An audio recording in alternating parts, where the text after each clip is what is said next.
Education stress అనేది మాత్రం పిల్లల్లో బాగా ఎక్కువైపోయింది.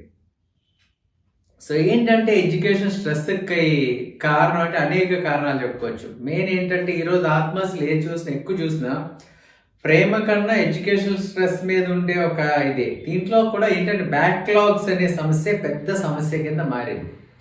సో ఏంటంటే మీ పిల్లలు చూడండి, పిల్లలు ఫస్ట్ స్టాండర్డ్ ఎల్కేజీ యూకేజీలో అన్ని ఫుల్ మార్క్స్ వచ్చేస్తాయి. సో ఇంచుమించు పిల్లలందరికీ అయ్యే మార్క్స్ వస్తే మనంతా ఆనందంగా ఉంటాం, వాళ్ళందరికీ మెరిట్ కార్డ్స్ వస్తాయి. 7th స్టాండర్డ్కి వచ్చినప్పటికి ఏంటంటే పిల్లలకి ఎడ్యుకేషన్ అనేది కొంచెం మార్కులు తక్కువ రావడం, తర్వాత స్కోరింగ్ పడిపోవడం, కొంతమంది పిల్లలకి సింగిల్ డిజిట్స్లో మార్క్స్ రావడం, ఇలాంటివి ఎక్కువ చూస్తూ ఉంటాం.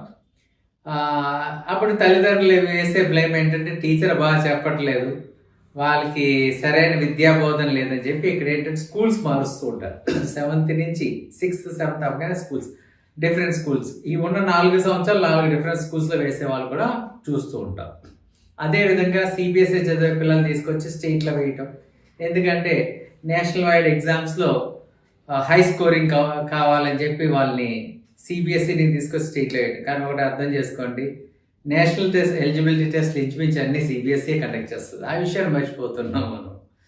సో ఏది అయినప్పటికీ ఏంటంటే నేను అదే చెప్పబోయేది, 7th దగ్గర నుంచి ఏమవుతుందంటే మీరు అప్పటి వరకు ఇంచుమించు తల్లిదండ్రులు ఏం చేస్తారంటే పిల్లలు కూడా ఉండి వాళ్ళని నేర్పించడం, వాళ్ళకి చదువు చెప్పడం అన్నీ చేస్తూ ఉంటారు.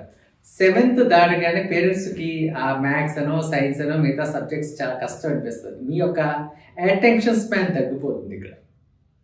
సో ఇక్కడ ఏంటంటే పిల్లవాడి మీద వదిలేసి మీరు చెప్పలేని పరిస్థితి అయితే మీరేమంటారు, చదువుకో, నువ్వు చేసుకో, హోంవర్క్ చేసావా అని చెప్పి మొదలు పెడతారు. ఇంకొంచెం వాళ్ళకి స్వేచ్ఛ ఇవ్వడం, ఆ స్వేచ్ఛతో ఆ పిల్లలు చదవడం మొదలు పెడతారు.